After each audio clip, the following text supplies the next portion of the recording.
दोस्त हैं, इसलिए भारत को ट्रंप के राष्ट्रपति बनने से फायदा होगा। दोनों के बीच बिजनेस बढ़ेगा, ज्यादा भारतीय अमेरिका आ सकेंगे और दोनों देशों के बीच कारोबार करना आसान होगा।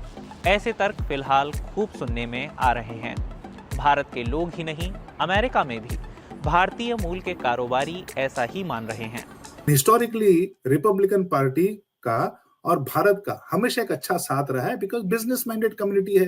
भारत की जो इकोनॉमी है that's very appealing to the American businesses. अभी जो बोल रहा है कि वो चाइना के लिए तो वो बहुत तगड़ा वो टैरिफ लगाएगा, इंडिया के लिए आई डोंट थिंक इतना लगाएगा, मैक्सिमम कोई 10% ऐसा कुछ होगा। लेकिन अदर कंट्री के लिए वो टैरिफ ज़्यादा रहेगा, तो उसमें इंडिया को बेनिफिट रहेगा ना। उनका ये भी मानना है कि इसका असर अगले साल से ही दिखने लगेगा। तो अगला साल बड़ा महत्वपूर्ण रहेगा कि जहाँ पे along with the Quad meet and greet बहुत सारे व्यवहारिक business synergies as well as security synergies that will be executed. हालांकि ट्रंप ने अपने पिछले कार्यकाल में भारत के साथ आर्थिक मुद्दों पर जैसा बर्ताव किया था, वो तो इन तर्कों से बिल्कुल उलट कहानी कहता है। डोनाल्ड ट्रंप अपनी आर्थिक नीतियों में दूसरे देशों से होने वाले आयात पर टैरिफ लगाने को सबसे ज्यादा अहमियत देते हैं और ट्रंप ने अपने पिछले कार्यकाल में जो टैरिफ लगाए थे उनसे चीन को ही नहीं बल्कि भारत को भी भारी नुकसान पहुंचा था। ये टैरिफ स्टील और एल्यूमिनियम के आयात पर लगाए गए थे। साल 2018 में उन्होंने भारत से निर्यात होने वाले स्टील उत्पादों पर 25% और एल्यूमिनियम उत्पादों पर 10% टैरिफ लगाया था। इसके बाद भारत से अमेरिका को निर्यात होने वाले उत्पादों की मात्रा करीब आधी हो गई थी। तो क्या इस बार ट्रंप भारत या दुनिया के अन्य देशों के साथ ऐसा बर्ताव नहीं करेंगे और पिछले अनुभवों से सीखेंगे? जानकारों को ऐसा नहीं लगता। ऐसा नहीं है कि वो इसे कम अहमियत दे रहे हैं। उन्होंने ऐसा नहीं कहा है कि हम पलट कर देखेंगे कि हमने क्या किया था, बल्कि उन्होंने ये कहा है कि वो और टैरिफ लगाने वाले हैं। तो इस नजरिए से देखें तो समझ आता है कि इसका कुछ भारतीय उत्पादों पर भी असर होगा। इसके अलावा ट्रंप प्रशासन ने भारत को 2019 में अमेरिका के जनरलाइज्ड सिस्टम ऑफ प्रेफरेंसेस से भी हटा दिया था। जो विकासशील देश अमेरिका की इस लिस्ट में होते हैं वो आसानी से अमेरिकी बाजार में अपना सामान बेच सकते हैं। साथ ही उन्हें निर्यात करने वाले सामान पर टैक्स भी कम देना होता है। अब सवाल ये है कि ट्रंप सारे निर्यात पर जो 10% टैरिफ लगाने की बात कहते हैं वो इन चीजों पर क्या नहीं लगेगा जिन पर पहले ही 10% टैरिफ है? ट्रंप सारे उत्पादन को वापस अमेरिका लाने की और भी ज्यादा बात करेंगे। वो इसमें कामयाब होंगे या नहीं, ये बात की बात है। तो क्या ट्रंप के संभावित टैरिफों से अमेरिकी अर्थव्यवस्था को चोट पहुंचना निश्चित है? भारतीय मूल के बहुत से अमेरिकी बिजनेसमैन ऐसा नहीं मानते। उनके मुताबिक अमेरिकी अर्थव्यवस्था को लंबे दौर में इससे जरूर फायदा मिलेगा। जहां तक ट्रंप के टैरिफों का सवाल है, पहले ये बुरा लग सकता है। मैं मानता हूं कि बहुत से लोग इससे नफरत करते हैं। शायद इससे थोड़े समय के लिए चीजों के दाम बढ़ें, लेकिन ट्रंप के राष्ट्रपति कार्यकाल में चीजें सस्ती थीं। उन्होंने चीन पर टैरिफ भी लगाए, कई ऐसी चीजें की थीं। चीजों के दाम शुरू में कुछ बढ़े, लेकिन खाने के दाम 25% नहीं बढ़े थे। ट्रंप रैंडम तरीके से बात करते हैं, लेकिन एक राष्ट्रपति के तौर पर उनके दौर में इंश्योरेंस की कीमतें 53% नहीं बढ़ी थीं। जरूरी नहीं कि मैं किसी राष्ट्रपति को पसंद करने के लिए उसे एक इंसान के तौर पर भी पसंद करूं। हालांकि देव एक खास मामले में टैरिफ के समर्थक नहीं हैं। वो कहते हैं कि भारत के साथ या भारत में व्यापार के लिए लगने वाले टैरिफ कम होने चाहिए ताकि वो भारत के संसाधनों को अमेरिका लाकर उनका इस्तेमाल कर सकें। मुझे लगता है कि खासकर अमेरिकी भारतीय कारोबारियों के लिए भारत में व्यापार करना आसान होना चाहिए। मुझे लगता है कि जब भारत से आयात की बात आती है तो उस पर बहुत ज्यादा टैरिफ लगते हैं।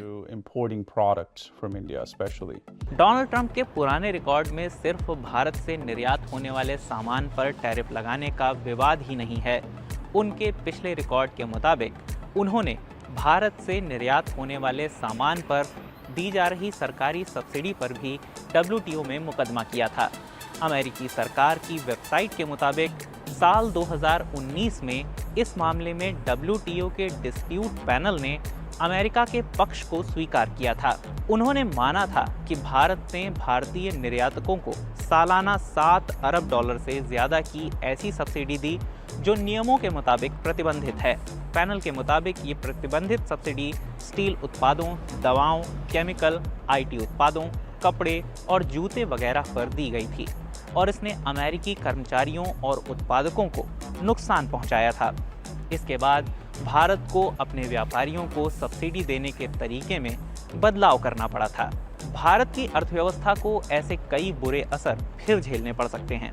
इनके अलावा अर्थव्यवस्था के कुछ अन्य पहलू भी हैं जिन पर ट्रंप के दौर में बुरा असर हो सकता है, जैसे इमिग्रेशन और रेमिटेंसेस। भारत को अभी सालाना करीब 12 अरब डॉलर की रकम अमेरिका से रेमिटेंसेस में मिलती है, यानी अमेरिका में रहने वाले भारतीय इतना पैसा भारत भेजते हैं।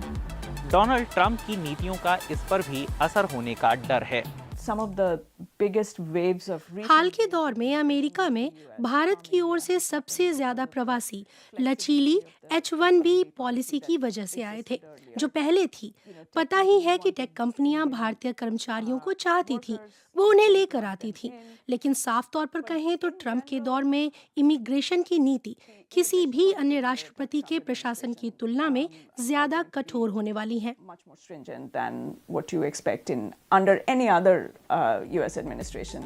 जाहिर है अब भारत से अमेरिका आने वाले स्टूडेंट्स के लिए भी चीज़ें पहले जितनी आसान नहीं रही हैं।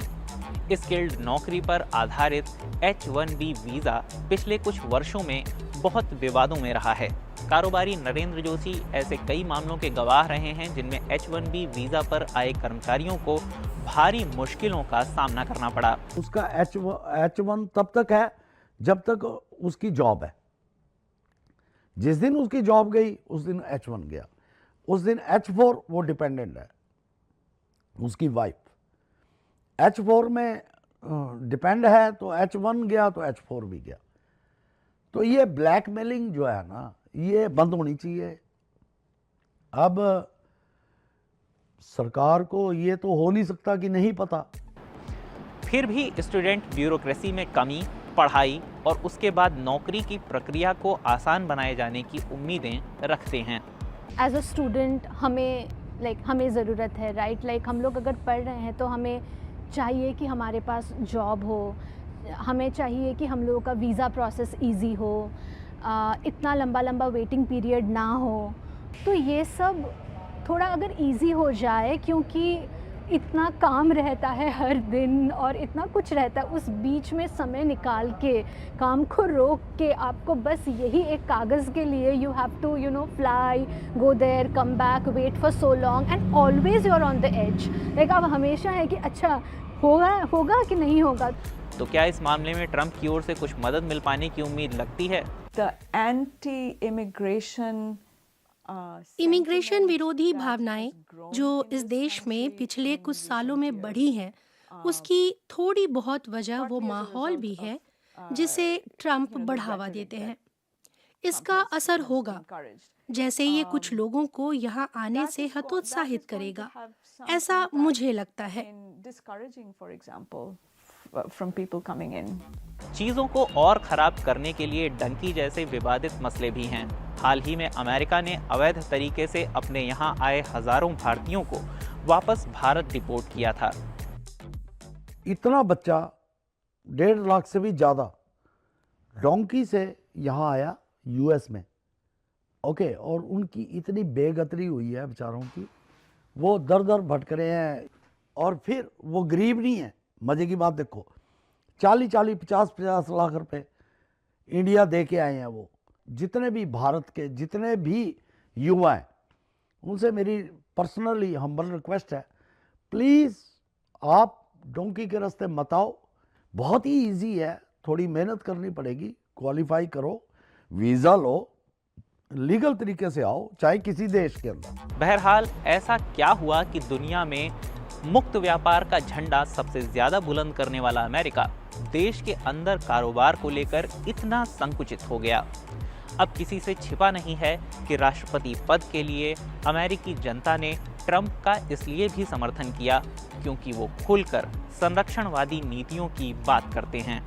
I seriously believe that मुझे गंभीरता से लगता है कि इस देश में मुक्त व्यापार के माहौल को लेकर एक बड़ा बदलाव आया है। अमेरिका, जहां मुक्त व्यापार की सबसे ज्यादा बात होती थी, अब यहाँ मुक्त व्यापार की कोई बात नहीं होती। तो ये एक बड़ा बदलाव है जो हुआ है, और मुझे लगता है कि ये बदलाव कम से कम निकट भविष्य में ऐसे ही बना रहने वाला है। in the near future is going to remain. Donald Trump जहां बाकी सारे देशों से होने वाले निर्यात पर 10% टैरिफ की बात करते हैं, वहीं वो चीन के उत्पादों पर 60%